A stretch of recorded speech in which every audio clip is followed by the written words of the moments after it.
Hi, Sam. Hi, Hannah. Hi, Hi. Morgan. We have a guest today. Morgan, who are you? Hi, I'm Morgan Bosher, he or they pronouns, and I'm a lover of this podcast and a dear friend of it as well. Yeah. Morgan and I went to college together where I was a terrible employee of his. And then we made actual friends once we were adults and I was a responsible employee. I did help you carry some pizza in one time. That was very valuable. It was right after my top surgery, so it was necessary and a very kind gesture. Morgan has a lot of expertise, but he comes to us today mainly as a trans person. Happy to be here, as such. No pressure, but you're speaking for all the trans people. I feel comfortable with all of this and very qualified. Morgan also comes to us as a twice published graphic novelist. Yeah, well, about to be. My second book, it's a graphic novel. It launches 1 week from tomorrow. Yay! Yes. Which, if you're hearing this, the book will already be out. So you can rush to the bookstore right when you finish listening to this, and you can grab your copy of Chicken Heart. And it's about a trans stand-up comedian who's closeted and gets to explore his identity by traveling to an upstate woodland commune built to protect trans people. It's great, and I have to read it again and actually pay attention to the art in it, but it made me feel a lot of feelings. It made me identify with a character who has a life experience that I don't have. Oh, I'm really happy to hear that. That was the point. But today, we're going to talk about something tangentially related to Chicken Heart. Today we are talking about everyone's favorite boogeyman of the day, transgender women in sports. Ah! I'm not frightened. I think the spoiler here is that we're all fine with trans women and girls playing sports. That's not the conclusion that we're going to reach. That's our stance heading into this conversation. Yes. So if you're looking for a measured debate about whether trans women should be allowed to kick balls, you're not going to get it here. So, trans women in sports is a big friggin' deal lately for reasons that don't make any logical sense.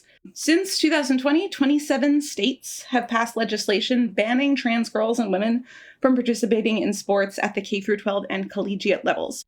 It is not true that in all 27 of those states, you cannot compete in sports at the K-12 or collegiate levels if you are a trans woman or girl.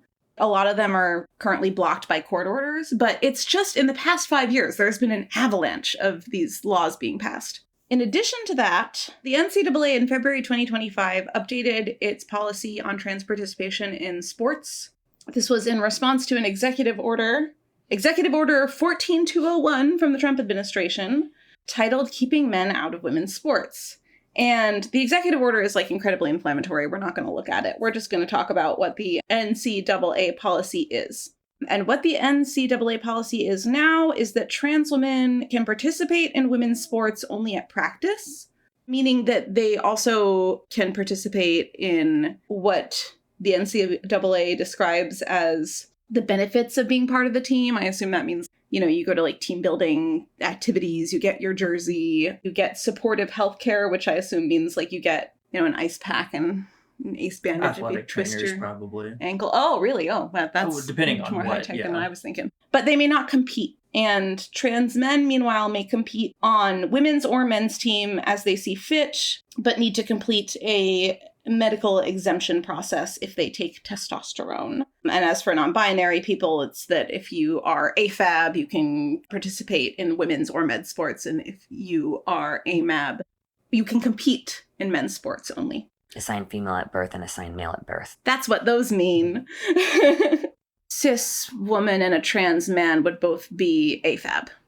Because when they were born, the doctor said, "That's a girl, because I'm looking at a vagina." That's the size of it. That's the size. So that was a recent development. From 2022 to 2025, the policy on trans participation in NCAA sports was different. It was modeled after Olympics rules, and it varied by sport.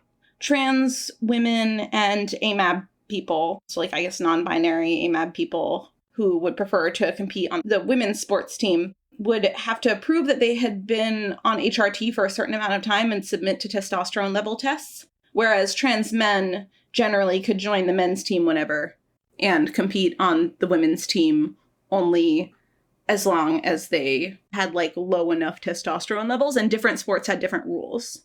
I think the most recent Olympic update came in 2015 as far as like specific measurement levels. Mm-hmm. I think their stance more generally has become that they recommend individual sports federations decide what testosterone level is appropriate for trans women's participation in women's sports. And the NCAA, in all of their language releasing this new policy, talked about, they didn't admit that they were doing this in response to the executive order. They said they wanted to adopt a fairer policy by adopting one policy that would be applicable across all sports.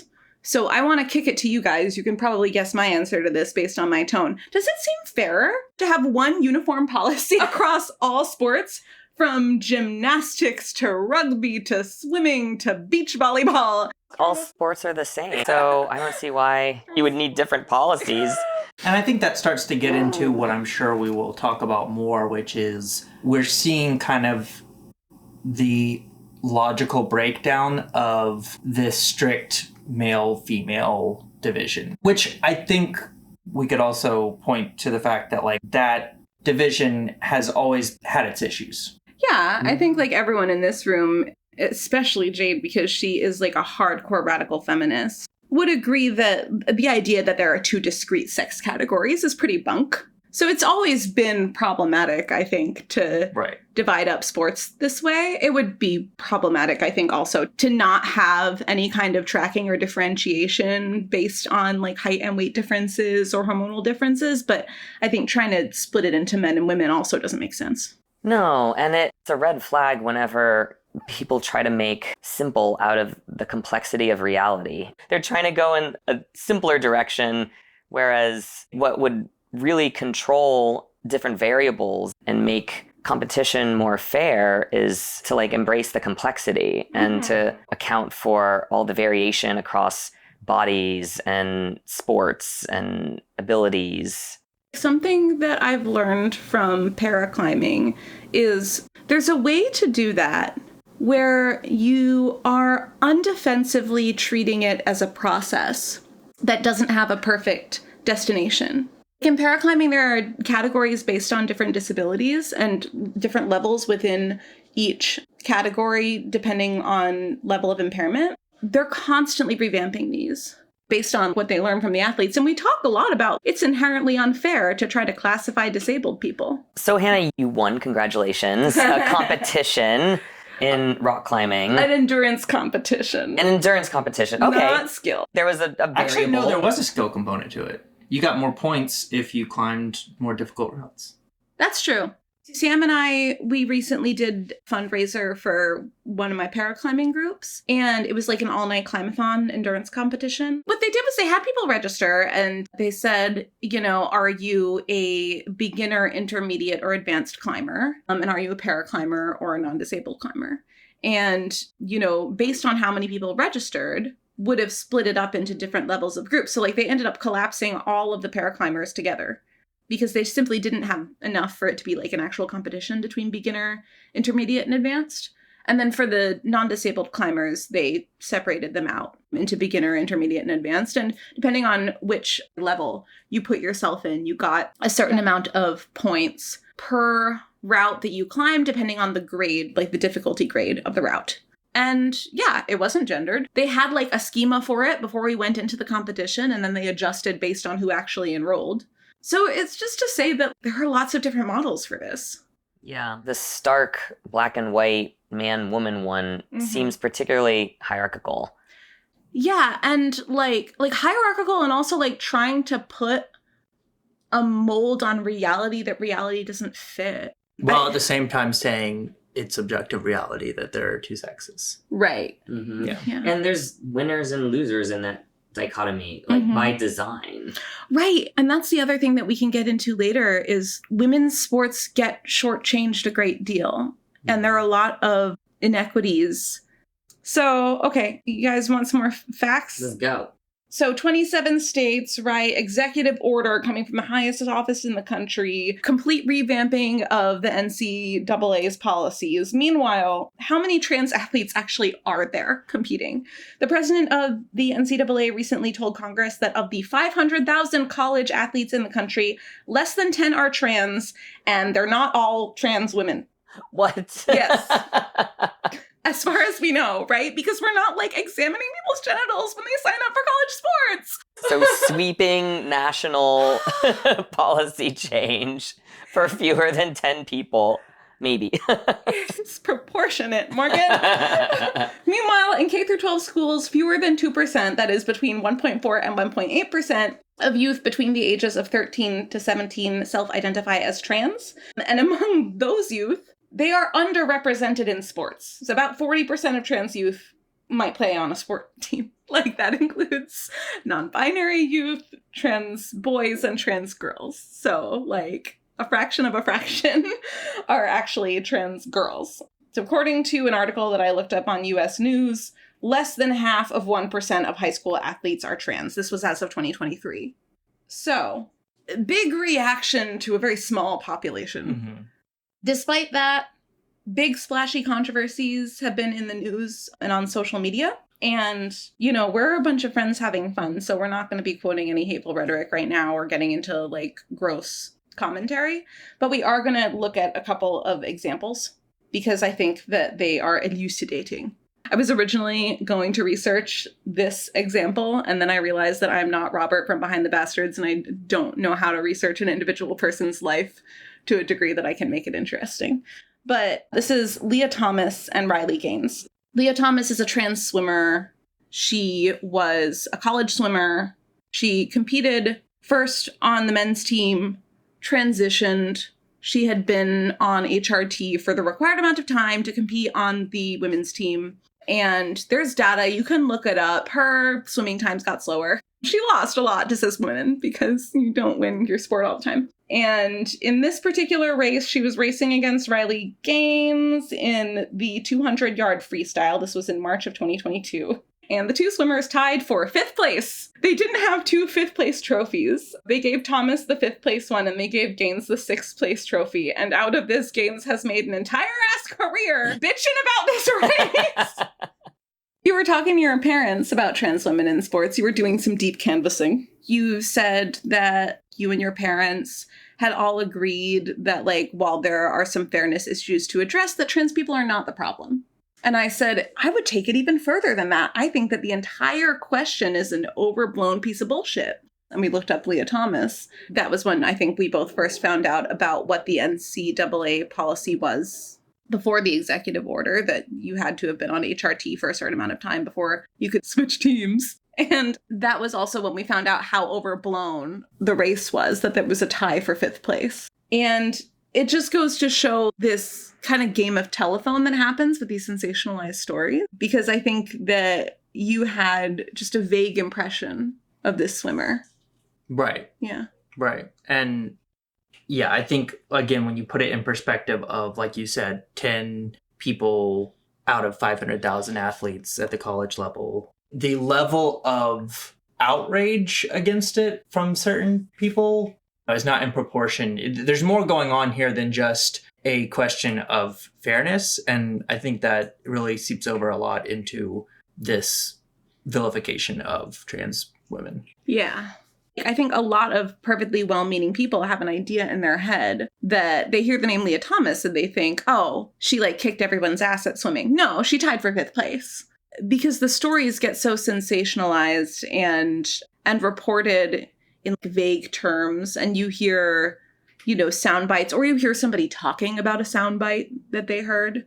And Riley Gaines, I think, is a really interesting example of the right-wing grift about this. I mean, it's easy to have a scapegoat when you have that vilification, when, you know, these stories get sensationalized and passed around, and then people make these simplified connections over, oh, well, yeah, like that doesn't sound fair that trans people are taking hormones, and that, you know, obviously gives an edge and da-da-da. But right, when the stories themselves are not aligning with the reality, but also B, the systems themselves not making sense with reality either as valid ways to rank people in competition. Or maybe like just not even understanding like how transitioning works. You just said, oh, trans people are taking hormones and that's not fair. Like, I wonder whether a lot of the people who are worried about fairness in women's sports know the basics about like when you transition in a trans feminine direction, what you're doing is taking estrogen and suppressing your testosterone. That's right. Right. Like when you're transitioning in a FTM direction, what you're doing is taking testosterone. And I feel like there's an idea that some people have that when you're trans, all you do is socially transition. And it has always been that you can just socially transition and immediately start competing in women's sports. Right. Which has never been the case. And I'm not saying that like the way that it was before was perfect, but that's never happened. Yeah, that's very much the way that it gets framed by the right wing is these people are losing in male sports. So they're making the decision to transition so that they can compete in female sports. Because that's the easier path. Yeah. Can you imagine? Like, I want to win at swimming so badly that I'm going to inject myself with hormones every, week, month? I'm going to get a new passport. Put everything at risk, too, because when you transition, you put everything at risk. Nobody knows what they're going to have left after coming out. Friends I expected to have still once I came out, I didn't have. And then, other relatives I was afraid to come out to ended up being some of the most supportive ones. Mm-hmm. But I've met people like through support groups and conventions who've lost so much, lost jobs and housing and family and all kinds of relationships. And it shouldn't be that way. But I feel like the fact that it is that way is so illustrative of the fact that it's not something you do unless you need to do it. Absolutely. Yeah. Oh my gosh. My big delay in coming out was denial because I couldn't envision a life after transitioning. I couldn't picture, how I could have a good, normal, livable life. And it took me meeting other trans people and hearing their stories and seeing them online to understand, oh, this is something I can do. Mm-hmm. It's still horrifying because everything's at stake and I don't know what's going to be left after I go through this. So many forces almost like against you. People hating you for no reason at all. Just like before they've ever met me, they hate me. Riley Gaines. Exactly. There's just so much variability in transition itself. Yeah, some people take hormones once a week. Sometimes it's a shot. Sometimes it's a patch. Sometimes it's a couple weeks. This assumption that, okay, you're one day a man, now you're a woman, just at the snap of the fingers. No, this process takes years. It'd be great if it was the other way, though. That would be convenient. Can we come up with that? Hey, Sam. Can you make that drug? I don't know if I'm the most qualified person for that. You're the most qualified person here, unless Jade has a medical degree that I don't know about. It's up to you, Sam. I thought you were an ally, Sam. There's another example that I wanted to bring up to you guys because I think it's a really elucidating one. This was in the 2024 Olympics, and there was a boxer. I might butcher the pronunciation of her name. I'm so sorry. Iman Khalif. She is a boxer. She's cis. And she made headlines just for appearing insufficiently feminine. And I wanted to bring it up because it's an example of how these policies banning trans women end up harming just anyone gender nonconforming, including like butch cis women and any AFAB people who don't perform womanhood sufficiently for this specific ideal, which is going to be a lot of athletes. Because athletics are a lot of the time about who's the biggest and the strongest. I know when I heard about it that it kind of dives into this territory of transvestigating where it's like trans or cis person. People are diving into their personal lives to try and find this out. All in the effort of supposedly fairness. We got to make sure we know who the trans people are, I guess, is the logic of it all. But it really just seems like it's another iteration of investment in essentializing, maybe? I can always tell that I don't have to worry that maybe another version of gender is truthful. It is inherently, like, it can't not be transphobic in the same way that so much homophobia of the early 2000s and earlier than that, was about trying to identify who the gay people were. Oh, yeah. It's like kind of like McCarthyism. Yeah. And if you don't comply, then you are under suspicion. Right. It makes me think about Christy Martin, the dat? boxer. I saw a film that Sydney Sweeney recently played Mhm. her in, and it's a true story Mm-hmm. that follows Christy, who was this outstanding boxer, and she was abused and she narrowly survived murder from her coach and husband. And he coached her look as well. And, you know, she would wear these pink hyper femme boxing shorts and outfits. And This whole thing smacks of gender. it so does, and to have it so closely tied to domestic violence, Yeah. it's just such a clear thread to me Mm-hmm. that being shoved into a gendered box for performance, because there's performance too, her being in the ring is Well, it's kind of like it is incumbent upon you to compensate for your participation in a combat sport, which is undesirably masculine. Mhm. So you must perform extra femininity. It's kind of like tradwife influencers, how they have to cover up for the fact that they are making a lot of the money for their household by performing extra subservience and hyperfemininity to their husbands. completely. Mm-hmm. Yeah, they have to like balance the scales and be like, I'm not undermining or emasculating my husband. Like Yeah. that all goes to him, Uh-huh. even though I'm the breadwinner here. So the thing about Iman Khalif is that she is Algerian, and for certain women of color, that target of compensatory femininity is just vanishingly distant. It can't be done because ideal femininity is white femininity, right? Mm. And so these transvestigations, they tend to harm women of color the most. And that sucks. Yeah, it does. We've established that there are big, splashy, sensationalist controversies. We've established that there have been major legislative pushes and an overhauling of NCAA policy and an entire fucking executive order coming from the Oval Office over a tiny, tiny group of athletes. What is going on here? I think what is going on here is a moral panic. So this was a term coined by Stanley Cohen in a 1972 sociology text called Folk Devils and Moral Panics. 5 stages of a moral panic. Here we go. An event, episode, person, or group of persons is perceived and defined as a threat to societal values, safety, and interests. So maybe there's been like some kind of social change. I will say a threat to societal values could be really good. Sure. When the societal values are dumb and bad. Yeah, a lot of societal values are dumb and bad, and we should threaten them.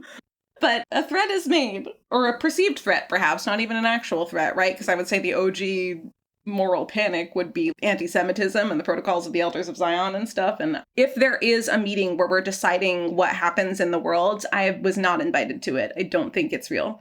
So it could be drummed up. It could be an actual threat to societal values. For example, another go-to example of a quintessential moral panic is the Satanic Panic about daycare workers in the 70s and 80s. But the threat that was happening was women working outside the home. It was a threat to the family structure where the woman stays in the domestic sphere and the man is the breadwinner. But the threat that was identified and perceived was daycare workers. The nature of these apparent threats are amplified by mass media, who present the supposed threat through simplistic, symbolic rhetoric. Portrayals appear to public prejudices, creating an evil in need of social control, and victims, the moral majority. So when I think of the victims of a moral panic and the moral majority, I just think of Reverend Lovejoy's wife in The Simpsons going, "Won't somebody please think of the children?" Perfect image. Yeah. Yeah. Okay, stage 3. A sense of social anxiety and concern among the public is aroused through these symbolic representations of the threat.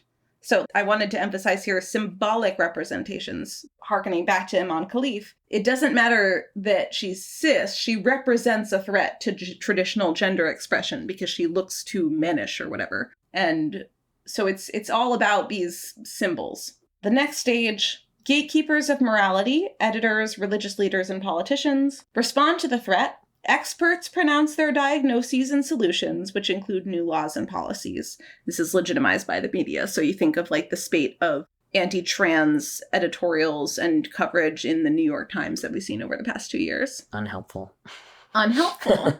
And then the last stage is that the moral panic dies down. The debunking never makes as big of headlines as the initial panic. No, it's not as exciting when something peters out because it doesn't have any attachment to reality, like an actual threat. Yeah. So other examples of moral panics. D&D is Satanism, heavy metal is Satanism, satanic ritual abuse in daycares, old school anti-Semitism, and radical gender ideology. It's interesting that you mentioned the Satanism part, because I think a lot of moral panics have that going against the Bible kind of thing. And I feel like a similar vein of homophobia, transphobia comes close to that in the sense that it's going against what is natural to God. Yeah, and there's a lot of anxiety about the children. Right. Old school homophobia. I feel like people kind of forget about this now, because gay and lesbian identities are a little bit more mainstream and, family friendly. But when we all were growing up, there was this incredible anxiety about gay people recruiting children. Being pedophiles. And it's the exact same rhetoric that we're hearing about trans people now and drag queens and stuff. Or even just confusing kids. Like I've heard adults throw that out there as a worry. And which really, is hilarious when you see, like, the ways that straight cis people talk about their babies. for example. Right? Put a baby in a onesie that says, like, lady killer. Yeah, that's weird. It's weird. And truly, kids are going to be fine with whatever you're fine with. If you're explaining, oh, being trans or gay or queer is just another way to be a person in the world, they're going to go, oh, okay. Because they don't know reality yet. They're learning it from the adults. I also feel like the anxiety about children being confused. In that imagination, the worst thing that could happen is that a kid says, I think I actually might not be a girl. I think I might be a boy. And then they get a haircut and some new clothes, maybe go buy a new name for a while. And then they're like, no, actually, I'm a girl, and go back to being a girl. Like, why is that calamitous? Why is it a problem? Like, that seems fine. My niece wants to be Snoopy all the time. Yeah. Nobody's up in arms about that. Yeah. And for the kids who are trans, it makes a world of difference. Yes. The single thing that would have made the greatest difference in my life is information earlier. That, hey, here's what it is to be trans, and it's okay. And there's love and support for you out there too. And without that, it delayed me years and years until I was basically done with college. And I was still terrified to come out and didn't have the resources to I do hate so. that for you. It was hard. I had to write books about it, I Hannah. know, they're really good, though. Aw. Yeah. Well, actually, can I tell you my very first memory of you, Morgan? Please. We were in New College Feminist Alliance, Of which I was the president. of which you were the president, and you were in your transition. I don't remember if you introduced yourself as non-binary or a man. Probably at a that time. man. And you talked about anxiety over whether you would still be welcome in that space and whether you were still, like, legitimately a feminist. Sure, that was challenged. I had to move out of the household I was living in at the time. No shit, that sucks. Yeah, because it was perceived that I was rejecting womanhood. And I mean, Not at scale. not at scale, but, I didn't have the language to understand myself or explain myself either, and it was a mess. Yeah, that's awful. And I think coming from the more conservative background that I did, a thing that I hear a lot from friends and family is kind of echoing that confusion that you spoke of, is they'll say things like, well, so does a trans woman mean they're a man who became a woman or a woman who became a man? They're confused about what even the basics mean. Right, which is understandable.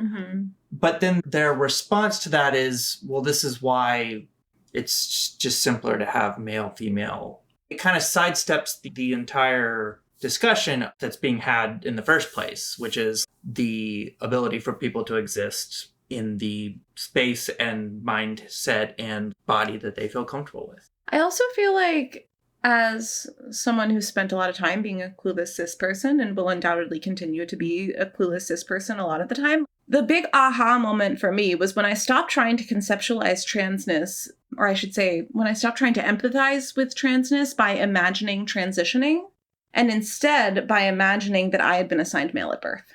Yeah, I think that's an easier way in. That's a much easier way in, and it's not how people approach it a lot of the time. Mm-hmm.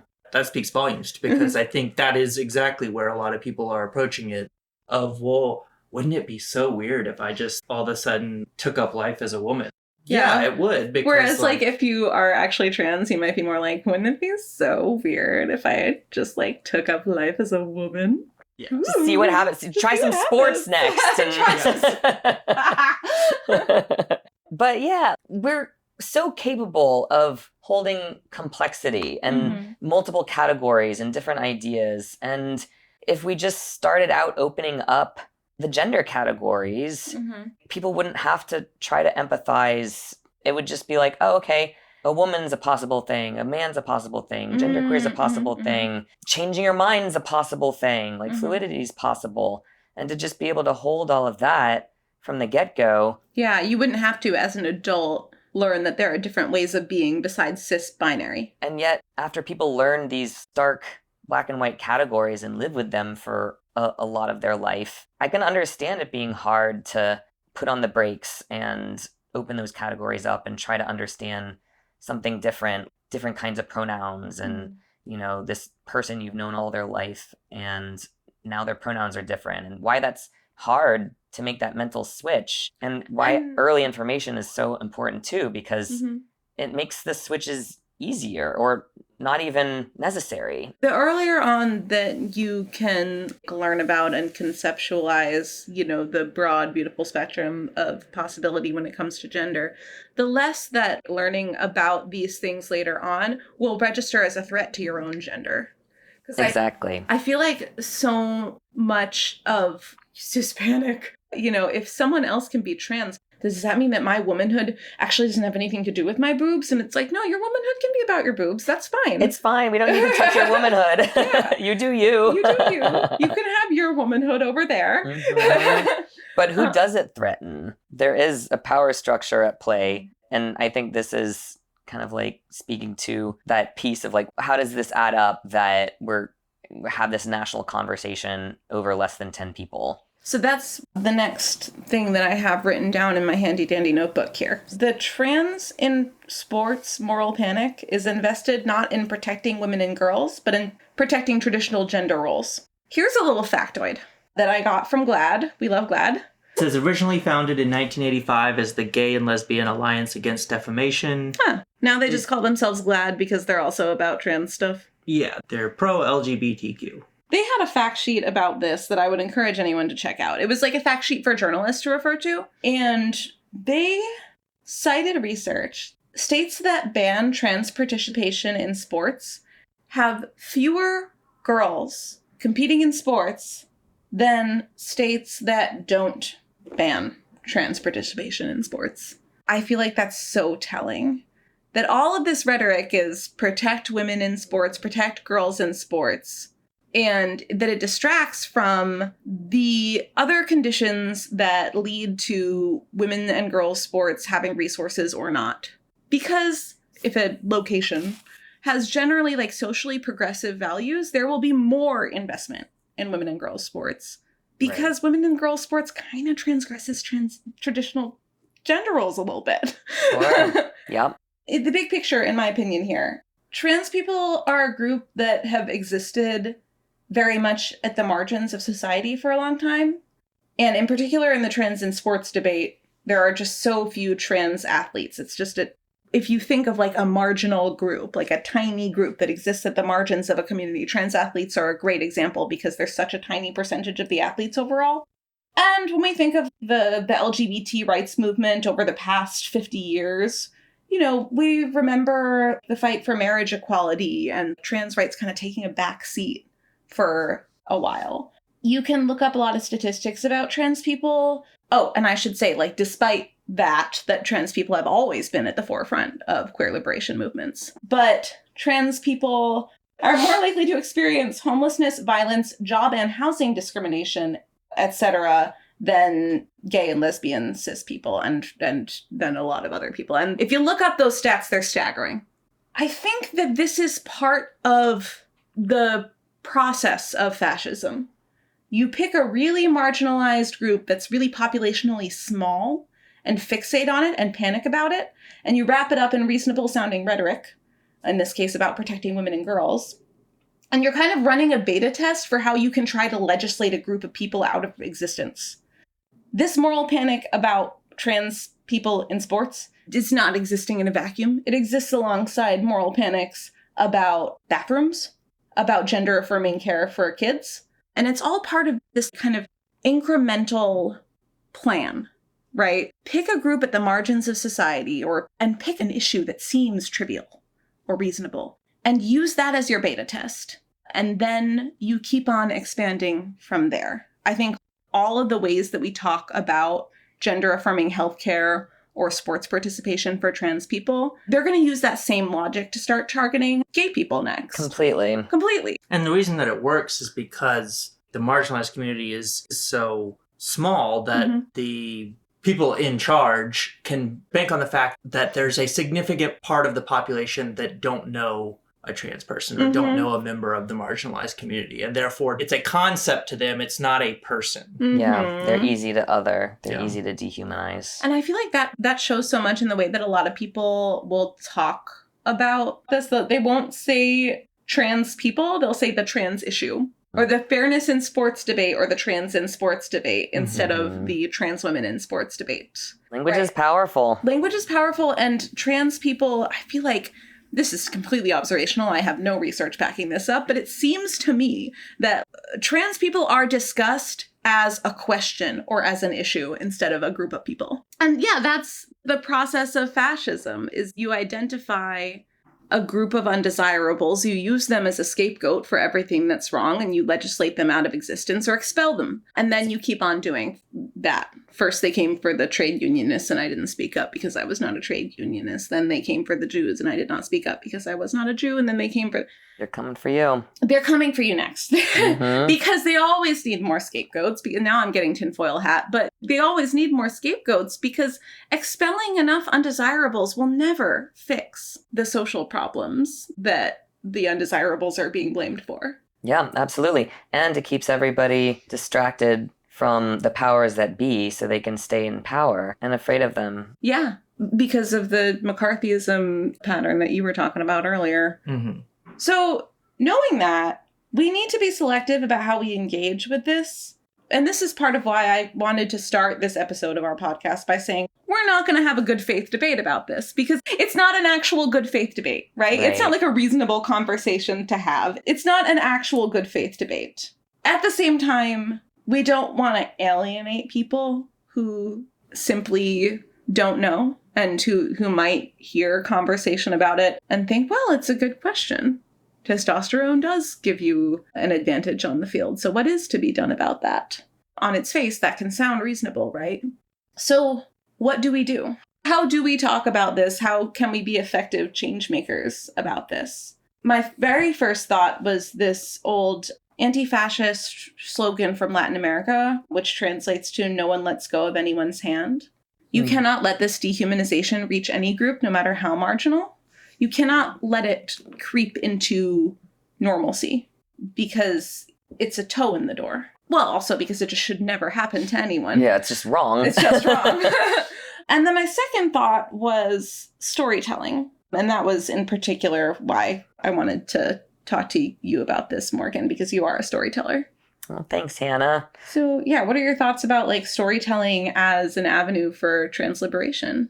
I'm also an arts worker by day, so I am fully behind the power of arts and culture and language in bringing us together and humanizing each other and learning from each other. And like I mentioned earlier, speaking personally, information would have made all the difference in my life.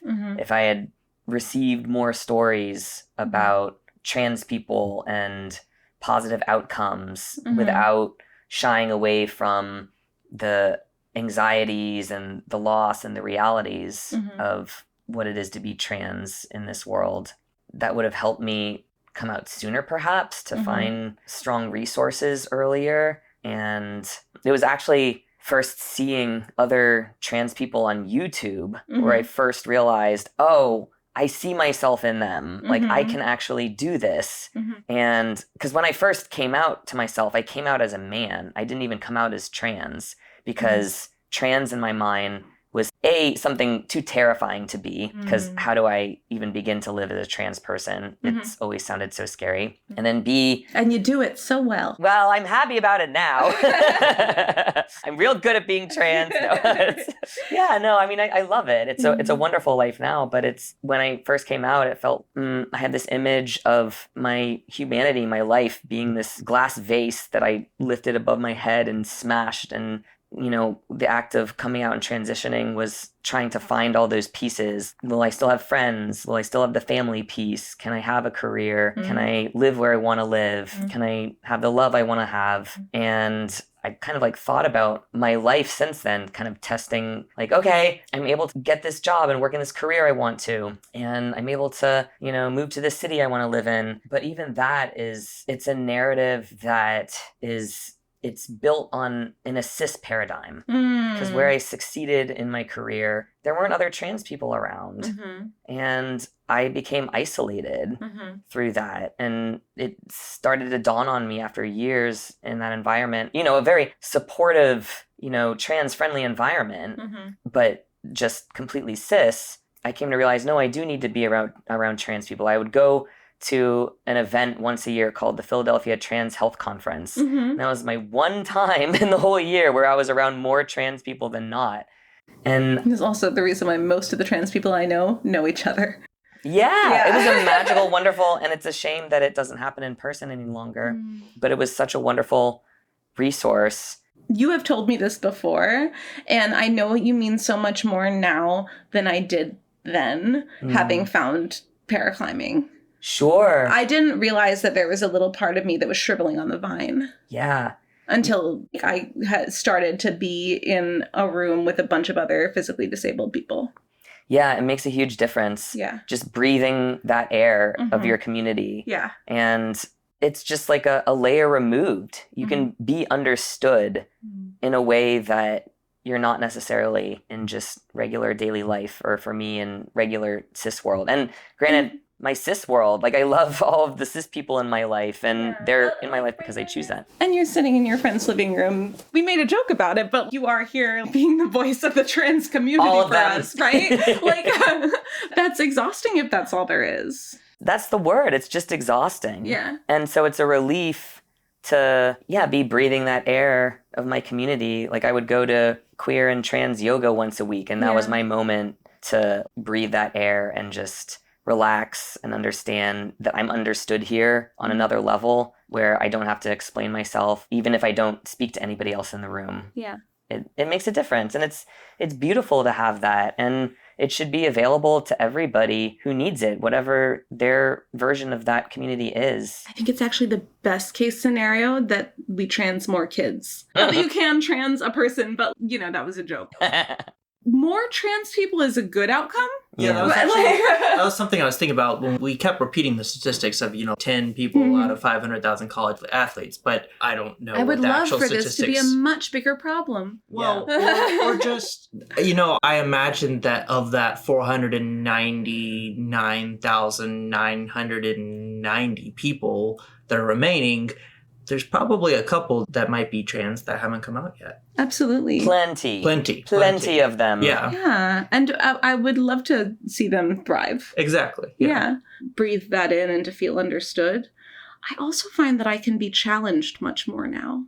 They can challenge me in a way that my non-disabled loved ones can't, because my knee-jerk reflex will be, you don't get it. You know what I mean? There's a defensiveness there? There's a defensive that I am correct when I... Sure. Yeah, they don't get it. They don't get it. But coming from somebody who does get it and looks at things differently from me, that's been really eye-opening. And being able to be challenged when you're emotionally safe and physically safe, because I'm talking about rock climbing, is a great way to grow. Completely. And we only get that from plugging into our community. Yeah, from being seen and being known as, well, this is what a disabled person is going to want to hear, or how, they're going to want to be challenged in this space. Yeah. And it's humanizing to have that. It's humanizing to feel that. And coming back to your question about stories, I think it's humanizing to see ourselves in stories. And yes, it's wonderful to learn about other lives as well.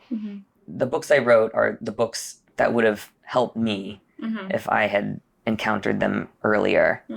And while I wasn't about to get on YouTube in front of a camera because I was afraid of that, I could make a webcomic, and that's where What's Normal Anyway came from, which was a weekly comic strip that I created over the course of 3.5 years. And that became a book, and it was a wonderful way to connect with people. And some of the best comments I ever heard were from people who were, I just needed to laugh today and this gave me that, or I thought I was the only person on the planet who had these feelings and these fears. And that, I mean, that's it. That's if I get no other success in life, like I've still made it. Yeah, that's a big after one. that. Yeah. If storytelling weren't incredibly powerful and impactful for like change making, then there wouldn't be all these book bans. That's right, because there's so much power in books, and they know it.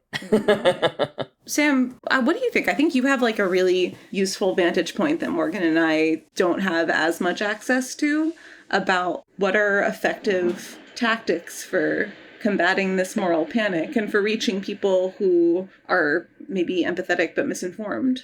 Honestly, I think I've been hitting it on the head. This isn't an argument or a discussion or a debate that's going to be logically won. Yeah, if it was, we would have won it already. Right. So in that way, it's not about the debating of ideas. It's really just about getting to know people that are different from you. And I think that in the community that I grew up in, it was majority white, generally Christian homogenous culture. And there were certainly people that existed on the margins there that I think the more connections that could be made with them, the better off everyone in that community would have been, because it would have allowed the people at the margins to thrive. And I think when other people thrive, we ourselves can thrive. Yeah. I think the worst thing we can do is try to, as silly as it sounds, try to create a monoculture, which it seems is kind of where the leaders of our country are headed. Yeah. So dull. So Yeah. boring. I'm so bored. Yeah. Give me some music that swings. Give me some sparkle. Yeah, give me some glitter and rainbows. So the question that we close our podcast episodes with is, how are you going to use what we talked about today to act more loving in society? I'm trying to seek out more diverse voices in what I read, in what I watch, the music that I listen to, in the sports that I pay attention to. Yeah. I mean, I think that I'm going to link one of the Instagram reels that you sent me like a week ago. Can you name 5 professional athletes in women's sports? No. So, and what are you here for? I'm here to make sure my daughters don't have to play with men. It was like a protest where there was all these people holding up signs that said protect women's sports. And these 2 women went up to them and said, can you name 5 professional women athletes? I did see that. That's phenomenal. Yep. Yeah. And they could not. Yeah, and neither could I, but I also don't think that I could name 5 professional men's athletes. No, I'm not an athletes watcher personally, but I love people doing what they want to do Hell yeah. with their bodies, and they should go do it Mm-hmm. and have fun and enjoy watching it. The question of fairness needs to come secondary to the question of inclusion. Duh. The question of fairness is an important one, but it is not nearly so important as how do we make sure that everybody gets to participate in athletics. Duh. Well, it's duh to us. Yeah.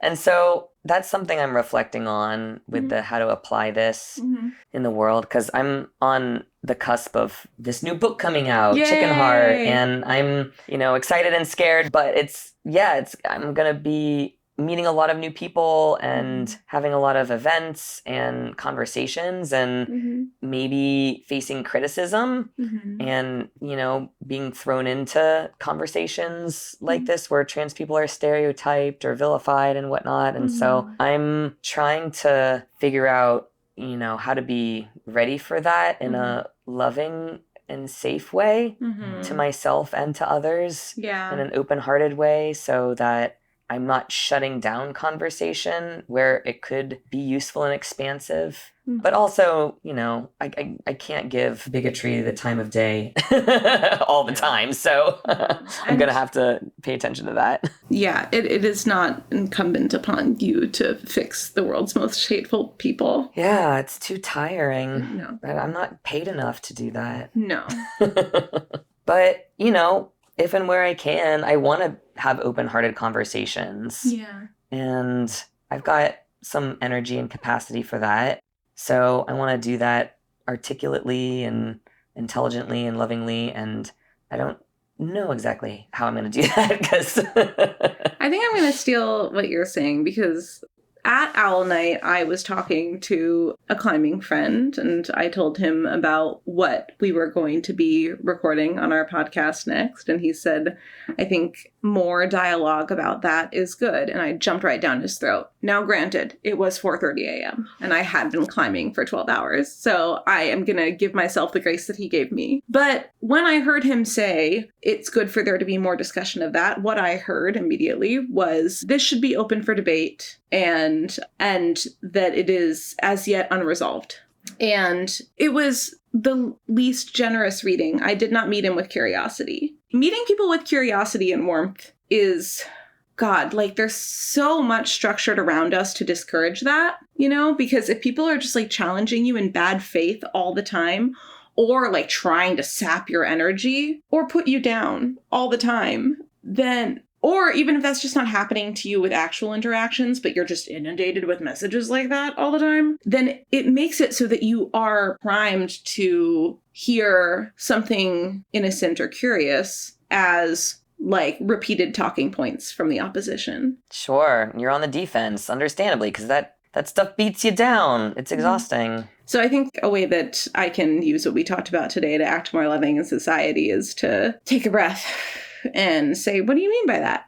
Before I start opining intensely. Although I'm a good intense opiner and that's great, but I don't need to be doing it all the time. And I don't know, maybe something's still stuck in a helpful way through your aggressive opining or however you called it. I don't think that he is critical of trans women in sports, but he is certainly even less critical now. Okay, fabulous. See, doing the good work, Hannah. Yeah.